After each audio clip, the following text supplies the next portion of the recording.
बिस्मिल्लाहिर्रहमानिर्रहीम। अस्सलाम वालेकुम। मेरा नाम है मोहम्मद नुमान खान और दोस्तों मेरा आज का टॉपिक है performance evaluation of cryptographic algorithms on cloud environment. हम आज इस टॉपिक में ये देखेंगे कि कैसे क्रिप्टोग्राफिक एल्गोरिथम्स क्लाउड एनवायरनमेंट को सिक्योर करते हैं, कैसे इस पर वर्किंग की जाती है और कौन सा ऐसा एल्गोरिथम है जो कि क्लाउड एनवायरनमेंट को ज़्यादा बेहतर सिक्योरिटी परफॉर्म करता है। ठीक है, तो आउटलाइन में सबसे पहले हम देखेंगे इसका एब्स्ट्रैक्ट, इंट्रोडक्शन, एडवांटेजेस, डिसएडवांटेजेस, फिर कुछ एल्गोरिथम्स लिए मैंने एसिमेट्रिक और सिमेट्रिक एल्गोरिथम्स लिए और उनका रिज़ल्ट की बिना पर मैं आपको बताऊंगा कि कौन सा ऐसा इंक्रिप्शन एल्गोरिथम है और किस बेस पे वो बेहतर है इन सब एल्गोरिथम से क्लाउड कंप्यूटिंग की सिक्योरिटी के लिहाज से। तो सबसे पहले इसका एब्स्ट्रैक्ट है कि इसमें बेसिकली है क्या, क्लाउड कंप्यूटिंग एक बहुत ही ज़्यादा नेटवर्किंग वेबसाइट है जिस पे हम कंप्यूटिंग ये बहुत ज़्यादा फ्लेक्सिबिलिटी प्रोवाइड करती है, कॉस्ट इफ़ेक्टिव है, इसके रिकॉग्नाइज्ड प्लेटफॉर्म है बिज़नेस के लिए, क्योंकि ये एक बहुत ही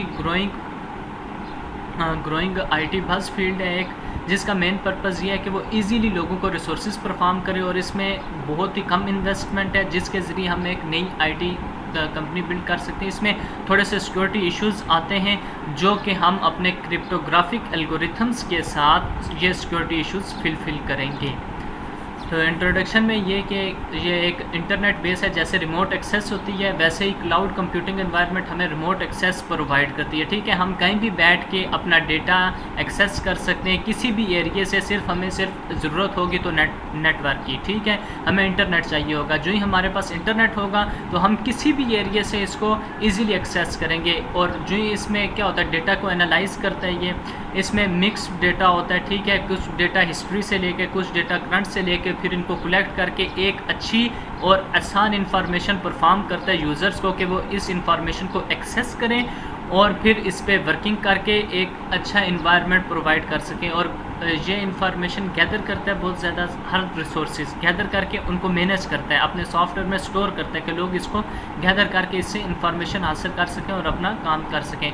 इसमें बेसिकली इंटर क्लाउड्स होता है जिसमें ऑर्गेनाइजेशन एक इंटरनली एक क्लाउड बना देती है, यानी एक ऑर्गेनाइजेशन है उसने अपना एक क्लाउड बना दिया और वो उस पर डेटा रखा हुआ है जिसके ज़रिए वो इस वहाँ से डेटा उठा के अपना पूरा वर्क करती है ऑर्गेनाइजेशन। ठीक है, उसके बाद इसमें प्राइवेट क्लाउड्स है, जैसे कंपनी होती है, एक ऑर्गेनाइजेशन होगी, कोई ग्रुप हो गया, वो अपना एक क्लाउड क्रिएट कर देती है, वहाँ से वो डेटा उठाते हैं उसके एम्प्लॉयज़ और घर बैठे या कहीं से भी वो रिमोटली एक्सेस के थ्रू वर्क कर सकते हैं। उसके बाद कुछ पब्लिक क्लाउड्स होते हैं, जैसे कि कोई आम यूज़र अगर किसी को कोई भी डेटा चाहिए तो वो क्लाउड कंप्यूटिंग से हासिल कर सकता है किसी भी किस्म का डेटा। ये होता है जी पब्लिक क्लाउड्स, क्योंकि उसमें हर कोई आ जाता है, जिसमें यूज़र्स आ सकते हैं, ऑर्गेनाइजेशन आ सकती है, कोई भी लोकल यूज़र आपका भी डेटा एक्सेस करता है। उसके बाद शेयर्ड बाय मल्टीपल कंपनीज़ है जो कि हाइब्रिड क्लाउड्स है, यानी मुख्तलिफ कंपनीज़ या मुख्तलिफ ऑर्गेनाइजेशन जब कंबाइन होती हैं तो वो एक क्लाउड बनाती हैं, तो उसे हम हाइब्रिड क्लाउड कहते हैं, क्योंकि वो अपना डेटा एक दूसरे के साथ शेयर करती हैं सिक्योर मीडियम के थ्रू। तो बेसिकली जो आइडिया है क्लाउड कंप्यूटिंग का वो क्लोज है सर्विस इन सर्विस मॉडल्स के थ्रू। पहला जो सर्विस मॉडल है हमारा वो है इंफ्रास्ट्रक्चर एज अ सर्विस। इसमें क्या है कि हम यूज़र को वो फैसिलिटी प्रोवाइड करते हैं क्लाउड कंप्यूटिंग में जो यूज़र डिमांड करता है, उसकी रिक्वायरमेंट्स क्या, यूज़र अपनी क्या रिक्वायरमेंट है। फॉर एग्जांपल वो कहता है मुझे इतनी सिक्योरिटी चाहिए, इस तरह की रिक्वायरमेंट चाहिए, मुझे इतने डेटा स्टोर करना है, इस तरह का डेटा स्टोर करना है, मैं इंटरनल क्लाउड चाहता हूँ, प्राइवेट क्लाउड चाहता हूँ, पब्लिक क्लाउड चाहता हूँ, कैसा क्लाउड चाहता हूँ, ये वो डिमांड करेगा तो हम इसकी ये डिमांड फुलफ़िल करके हम उसको एक इंफ्रास्ट्रक्चर बना देंगे। उसके बाद एक होता है प्लेटफॉर्म एज अ सर्विस।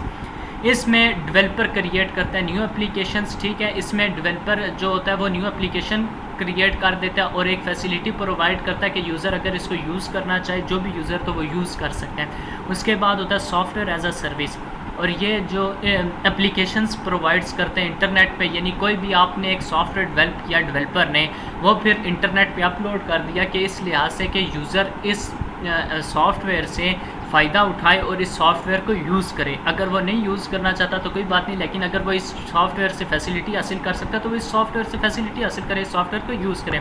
फिर इसके कुछ एडवांटेजेस हैं और डिसएडवांटेजेस हैं। एडवांटेज ये है कि ये कॉस्ट इफेक्टिव है, बिल्कुल रिलायबल कॉस्ट है इसकी, लिमिटेड कॉस्ट में आप एक अपनी आईटी अगर कंपनी शुरू करना चाहते हैं या आईटी वर्क शुरू करना चाहते हैं तो आप लेस कॉस्ट में और बिल्कुल लेस कॉस्ट में आप इसको शुरू कर सकते हैं क्योंकि और दूसरा ये रिलायबल और फ्लेक्सिबल है, यानी आप कहीं भी बैठे इसको एक्सेस कर सकते हैं। रिमोट मीडिया एक्सेस है ये, यानी डेटा आपका कहीं पे भी हो आप उसको एक्सेस कर सकते हैं किसी भी कोने से किसी भी जगह, और आपको ये 24/7 365 अवेलेबल होगा, यानी हर वक्त आपको ये चीज़ अवेलेबल होगी क्योंकि ये इंटरनेट पे होता है। जो ही आप इंटरनेट से कनेक्ट हुए, आपने अपना डेटा एक्सेस किया, आपने वर्किंग की, और मल्टी शेयरिंग में ये आ जाता है। इसका ये एडवांटेज है कि मुख्तलिफ़ चीज़ें इस पर शेयर होती हैं, यानी हर कोई इस पर डेटा शेयर कर सकता है, फिर आप वो डेटा ले सकते हैं अपने वर्किंग के लिए, जो कि एक बहुत बड़ा एडवांटेज है। क्योंकि हमें ज़ाहिर सी बात है, जब हम कोई भी वर्क करते हैं अगर हमें समझ नहीं आता तो हम नेट से देखते हैं, उसकी सर्चिंग करते हैं। वही चीज़ अगर आपको पहले से क्लाउड कंप्यूटिंग में पड़ी हुई मिलेगी तो आप उस मल्टी शेयर को देखेंगे, उस डेटा को एक्सेस करेंगे, उस डेटा को जो ही आप देखेंगे तो आपको एक बहुत अच्छा इन्वायरमेंट मिलेगा। उस डेटा से आपने एक्सेस किया, फिर आपने उस डेटा के थ्रू अपनी इंफॉर्मेशन कंडक्ट की और फिर उस पर अप्लाई करके आपने अपना वर्क इजीली डन कर लिया किसी भी एरिया से, सिर्फ आपके पास इंटरनेट का होना लाजमी है। उसके बाद आपने डिलीवर न्यू सर्विसेज, फिर ये न्यू सर्विसेज प्रोवाइड करते हैं, ठीक है। और कोई भी ऐसी सर्विस प्रोवाइड करता है कि जिसमें आप जो भी नई सर्विस आई है वो क्लाउड कंप्यूटिंग सॉफ्टवेयर अपलोड कर देता है, ठीक है। उसने अपलोड कर दिया और फिर यूज़र ने इससे फ़ायदा उठा लिया। लेकिन इसके कुछ डिसएडवांटेज हैं। प्राइवेसी ऑफ डेटा है, फॉर एग्जांपल इसमें ये नहीं पता चलता कि डेटा किधर कौन ये सिक्योर मीडियम है कि नहीं, क्योंकि डेटा कहाँ पे स्टोर हुआ, कहाँ से ये डेटा एक्सेस हो रहा है, कहाँ पे जा रहा है, कहाँ से जा रहा है, इसका यानी सोर्स मीडियम नहीं पता कि डेटा कहाँ पे पड़ा हुआ है। ये इसका थोड़ा सा ड्रॉबैक है। उसके बाद इसमें कॉन्फिडेंशियलिटी ऑफ आती है डेटा के, डेटा किसके साथ शेयर हुआ है, यानी डेटा कौन सी ऑर्गेनाइजेशन ने शेयर किया, क्या ये अथोराइज ऑर्गेनाइजेशन है, क्या ये अथोराइज सोर्स से डेटा शेयर हुआ है, क्या ये अथोराइज डेटा है कि नहीं है। तो बेसिकली इसकी थोड़ी सी कॉन्फिडेंशियलिटी का डेटा आता है। उसके बाद डेटा इंटेग्रिटी, फॉर एग्जांपल आपने डेटा शेयर किया, किसके साथ शेयर किया, क्यों शेयर किया, ये भी आप जज नहीं कर सकते, कैसे शेयर हुआ, क्यों शेयर हुआ। उसके बाद मैलिशियस इनसाइडर में ये होता है कि आपके जो इनसाइडर होते हैं ना, फॉर एग्जांपल आपकी कंपनी में हो गए या क्लाउड कंप्यूटिंग में वर्क करने वाले, वो किसी और कंपनी से या ऑर्गेनाइजेशन से पैसे लेके आपका डेटा चोरी करते हैं और वो उस ऑर्गेनाइजेशन को देते हैं। ये होता है जी आपका मैलिशियस इनसाइडर, यानी इनसाइड ही आपको कोई ऐसा कस्टमर, आपका कोई कस्टमर होता है या आपका ऐसा कोई यूज़र होता है जो आपको बिल्कुल ही आपके यानी काम ख़राब कर देता है, आपको की प्राइवेसी को स्टील करता है और दूसरों को देता है, या आपका बहुत ही इंपॉर्टेंट डेटा वो इनक्रिप्ट कर देगा कि आपको उसका नुकसान उठाना पड़ेगा। उसके बाद है जी एनालाइज हमने किया जी, क्रिस्टन एल्गोरिथम्स में हम एनालिसिस परफॉर्म करते हैं, ठीक है। इस पेपर में हम जो कि परफॉर्म करेंगे AES, DES और ब्लूफिश DES EDE, इस पे हम परफॉर्म करेंगे। हम एनालिसिस अपना किस हिसाब से, स्पीड अप के हिसाब से, मीन टाइम के हिसाब से और बफर साइज़ के हिसाब से, और इस पे हम फिर डिफरेंट इनपुट्स लेंगे, क्योंकि हर चीज़ के लिए हम डिफरेंट इनपुट्स लेंगे ताकि इस पे हमें डिफरेंट इनपुट्स पे पता चल सके कौन सा एल्गोरिथम ज़्यादा बेहतर है, कौन सा एल्गोरिथम बेहतर नहीं है। उसके बाद हम कैरेक्टराइज करेंगे इसको कि mean time, speed up, buffer size, mean time is different. उसके बाद मेन टाइम हम डिफरेंट लेंगे, इसकी स्टार्ट और एंडिंग टाइम डिफरेंट होगा जो कि एक एल्गोरिथम लेता है। उसके बाद साइज़ ऑफ डेटा इंक्रीज़ कर देंगे इसका कि कितना टाइम लेगा एक एनक्रिप्शन, उसका इनक्रिप्ट या डिक्रिप्ट करने के लिए कितना वो टाइम लेता है। उसके बाद ये टेबल है, हमने कंपैरिजन किया मीन प्रोसेसिंग टाइम जो कि कैलकुलेटेड हुआ है मिलियन सेकंड्स में, लोकल सिस्टम पे भी है और क्लाउड सिस्टम पे भी है। पहले तो हमने इसको 10 KB की स्पीड दी तो 11.5 1.5 तो ये कैलकुलेशन हुई है, सारी कैलकुलेशन हुई है, ठीक है। इसके बाद ये दूसरा हमने कंपैरिजन किया जो कि सिर्फ हमने क्लाउड इन्वायरमेंट पे किया मीन टाइम एल्गोरिथम का, ठीक है।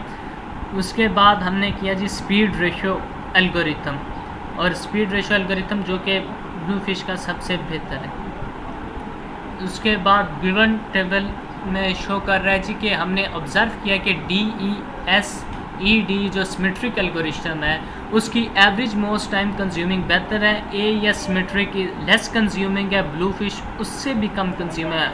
अगर हम speed up then observation result हो लें तो AES की जो स्पीड है वो सबसे बेहतर है कि AES देखा स्पीड अप में सबसे ज़्यादा बेहतर है कंपैरिजन में। उसके बाद हमने बफर साइज़ के हिसाब से इन पे अप्लाई किया जी। बफर साइज़ का डिफरेंट इनपुट लिया। पहले हमने 153 लिया है, उसके बाद 118 लिया और फिर इंक्रिप्शन किया। इसकी कितने सेकंड में इंक्रिप्शन हुई है, इसकी डिक्रिप्शन कितने सेकंड में हुई है और उसका बफर साइज़ कितना है। तो ये उसका ग्राफ है कि कौन सा बेहतर है सबसे ज़्यादा। और फिर इसका रिज़ल्ट में ये है कि जो ग्राफ जो हमने रिज़ल्ट लिया है ग्राफ और टेबल की बिना पर जो हमने परफॉर्म किया है, हमने इक्लिप्स सॉफ्टवेयर रन किया है, गूगल ऐप इंजन रन किया है, उसके बाद हमने डीएस एल्गोरिथम बेसिकली हमने इनका कंपैरिजन किया है, सिमेट्रिकल इंक्रिप्शन एल्गोरिथम यूज़ किए हैं और एसिमेट्रिक एल्गोरिथम्स यूज़ किए हैं। DSED एसिमेट्रिक एल्गोरिथम है, ब्लूफिश भी एसिमेट्रिक एल्गोरिथम है, जबकि AES-DES सिमेट्रिक एल्गोरिथम से, ठीक है। और इसके रिज़ल्ट की बेस पे हमने देखा है जी कि AES जो सिमेट्रिक एल्गोरिथम रहता है उसका स्पीड जो रेशियो है वो शार्पली इंक्रीज़ करता है इनपुट साइड्स पे, और AES हाईएस्ट स्पीड रेशियो है DES से कि ये बेहतर है। अगर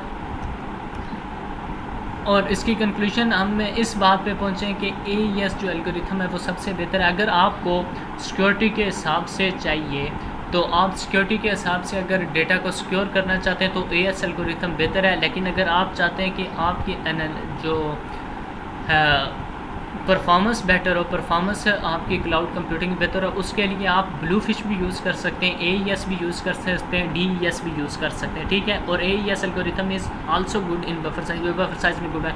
तो सिंपली हमें ये पता चल गया कि AES एल्गोरिथम हमें सिक्योरिटी भी प्रोवाइड करता है, इसका बफर साइज़ भी बेटर है और इसकी जो एल्गोरिथम परफॉर्मेंस है वो भी बेटर है, क्योंकि ब्लूफिश हमें सिक्योरिटी प्रोवाइड नहीं कर रहा, DES हमें सिक्योरिटी प्रोवाइड नहीं कर रहा, लेकिन AES सिक्योरिटी भी प्रोवाइड कर रहा है। इसलिए जो बेसिकली कंक्लूजन पे हम पहुँचे वो ये है कि AES एल्गोरिथम इन सब से बेटर है। तो ये था जी आज